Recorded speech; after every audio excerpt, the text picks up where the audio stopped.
So I've just finished running my very first D&D campaign from start to finish as a DM, and I'm here to tell you about my experience with being a DM for a TTRPG and give you some information that I wish I had when I started off, and hopefully help you run your own game if you're a first-time DM, or even if you're an experienced DM looking for new, exciting techniques you can employ in your sessions. Before I jump into that, let me give you a bit of background about myself. So I'm someone who has studied film and has got a lot of experience in writing creatively. Naturally, I was quite drawn to the idea of being a storyteller. I am not an actor, so I am not very good at doing funny voices and such, but I still managed to run a very good campaign from start to finish that all of my players enjoyed. If you're not a confident voice actor yourself or are looking for ways to be a DM without having to put on your acting shoes, hopefully I can give you a few tips that can help you run an engaging campaign regardless of your acting ability or your vocal range. So I've just finished wrapping up my Blaze in the Dark campaign. My players have just beat the big bad of the story, and then we're moving on to our next campaign. If you're interested in checking out what we are playing,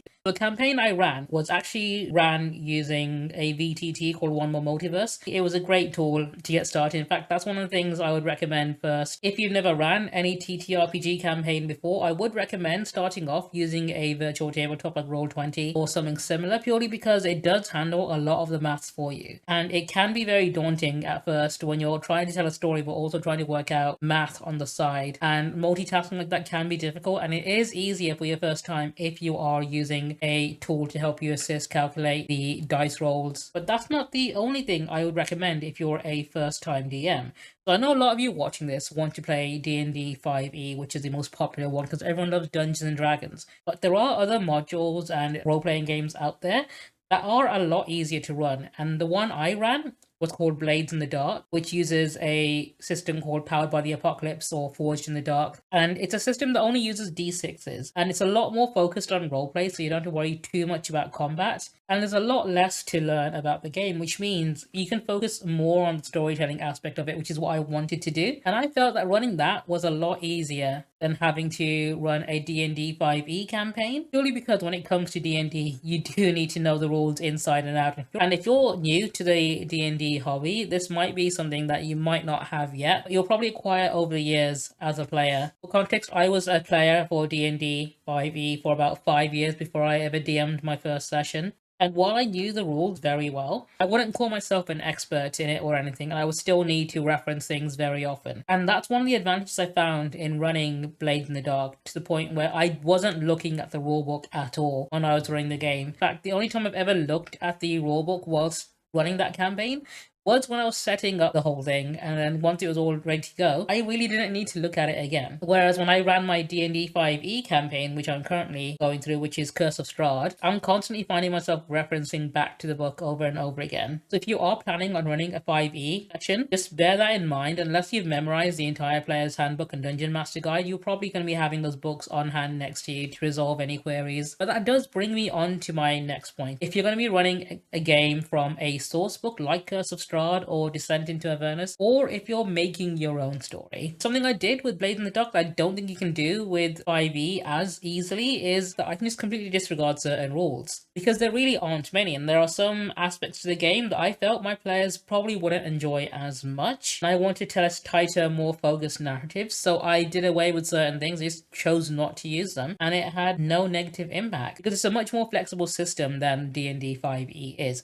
If you are a storyteller and you want to tell your own story, I would recommend running Blade in the Dark as your first game, because it's a lot more friendly for that sort of thing. In fact, the rulebook itself doesn't have anything apart from a few suggestions and vague references to media that you could take inspiration from. It's very easy to craft your own story with it. Whereas if you're running a module from a source book like Curse of Strahd, if you're set on doing D&D 5e, I would say maybe go for it, because that is probably one of the best ways to do so, especially when it comes to doing it on something like Roll20, because you'll get a lot of pre-made assets for you that'll make things a lot easier. Because one of the challenges I faced when doing my own campaign, when I was doing my own story, was having to make maps for sessions on a regular basis. In fact, I think that was most of my time when it came to my weekly DM prep for my sessions. So if you are doing your own story, try and reuse as many of your maps as possible to save on time. Otherwise, you'll be stuck in a cycle of perpetual DM prep. But that does also bring me on to my next point as well, over prepping. So when I first started off as a DM, my very first few sessions, I was very over prepped for everything.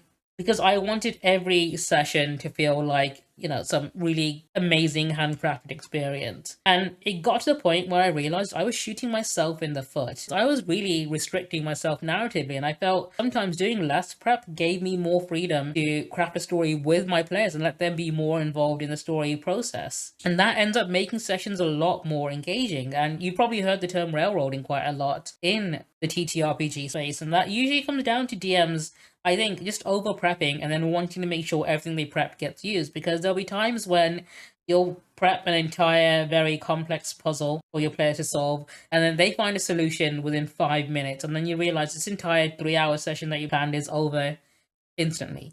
So yeah, be prepared for that. In fact, have some improv ready to go. And I think the more experience you have, being able to come up with things on the fly and being flexible and not railroading or, being too strict or over prepping would make you a better DM in the long term. So I think it's a very good experience making sure that you aren't being too strict with yourself, essentially, and giving yourself more wiggle room. Now, the next thing I want to mention is, as a DM, you'll be playing a lot of NPC characters, and the thing that prevents a lot of people from wanting to be a dungeon master or game master is that they'll say that they aren't very good at acting, they have no idea how to change their voice for various characters, and lack of confidence in being able to play multiple characters at once is the main barrier preventing them from trying out being a dungeon master.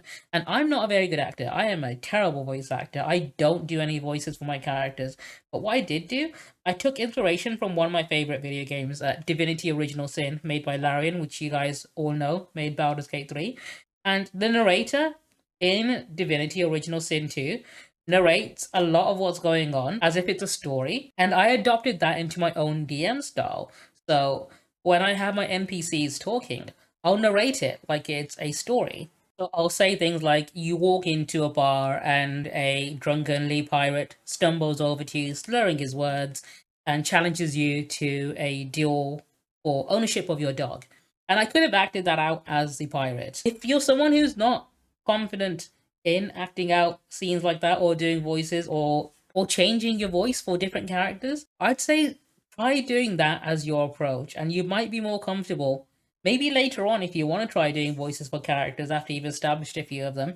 In fact, I'll give you a quick tip when it comes to creating NPC characters. If you are making characters of your own, if you want your characters to feel like actual living people and not one-dimensional caricatures, unless that's what you're going for. Sometimes I do make one-dimensional caricatures as a joke in the campaign because it makes them stand out, and it does make my players laugh. So don't dismiss that completely. But I'm just saying, if you want to make your characters seem like believable people who have depth to them, but you don't want to spend your entire week making elaborate backstories for these characters, what I'd recommend doing is, in fact, you can use your dice. Just get 2d12, roll them, pick 2 zodiac signs. So pick one zodiac from the Chinese lunar calendar, so like maybe Year of the Monkey, and then one star sign like Sagittarius. Look up what those zodiac personalities are, combine them. There you go. You've got a list of bullet points for how to play that character and make them feel like an actual person.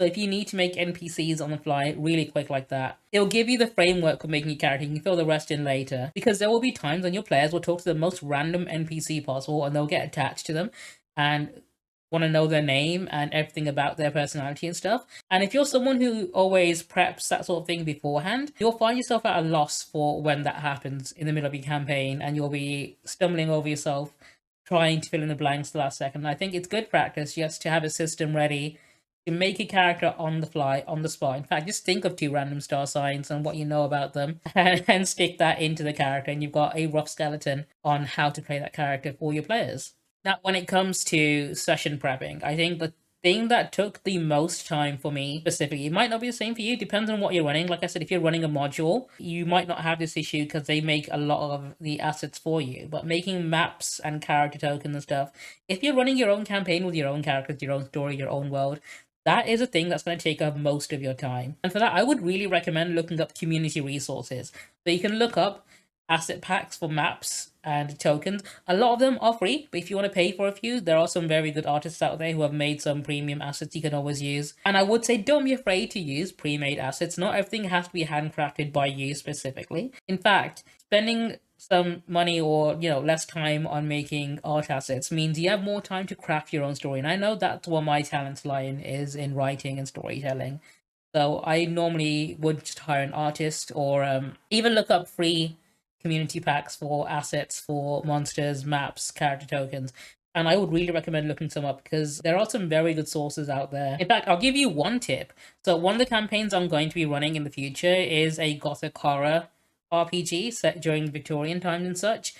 And one thing I found, someone else suggested this on, I think, on a Reddit thread somewhere that I found. I can't remember which one it was now. But when it came to making maps for that campaign, all I did was look up Victorian mansion floor plans on like library sources or even Google Images and such. And those are absolutely perfect for battle maps or like, area maps for that kind of setting. So if you're someone who's going to be running something like Call of Cthulhu campaign, you can very easily find open source images like this, or you can just straight up use as a map for games like Call of Cthulhu. And I think it adds an extra layer of immersion. I'm planning on using things like this for games of Varsen, which I'll be running, which is a Nordic horror RPG, which uses a D6 system very similar to Blades in the Dark. If you're ever in need of a map for a church or a town hall or something, try searching floor plans for it and see you can come up with a free open source stuff this way, which is a really creative way to go about making immersive maps for your players. In fact, you can even use apps like Google Earth to take screenshots of real life places if you're having sessions set in the real world. But there are plenty of great open source assets out there you can use. In fact, I'll give you the name of a few that I use. If you need things like music or artwork, there are websites like Pexels, Pexels.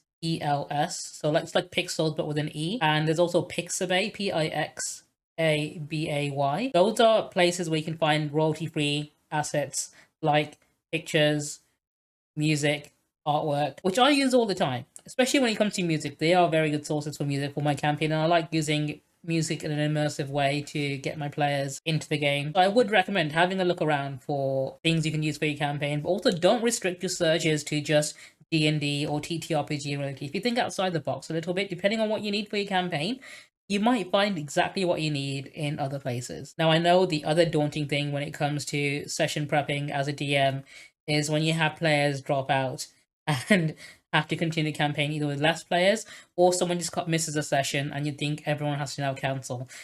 What I found actually, and this is coming from my experience in writing for film and TV and such, because I have a degree in film and I've written a lot of screenplay stuff. And personally, I based a lot of my writing techniques for my campaign on sitcom writing, which if you are interested in making an episodic D&D campaign type series, I would recommend following a sitcom format because it works so well. But taking inspiration from TV shows. Whenever I've had sessions or weeks where certain players couldn't make it and I had less players available, instead of cancelling the session, I would do bottle episodes that you normally see a lot on TV shows. For example, in Avatar The Last Airbender, some of the best episodes were ones with only two characters, like Zuko and Katara, going off on their little adventure, or Zuko and Aang going off on their adventure, or Zuko and Sokka having a little adventure, or Zuko and Toph. I would recommend doing bottle episodes for your sessions, and if you're doing long sessions, you can always do flashbacks.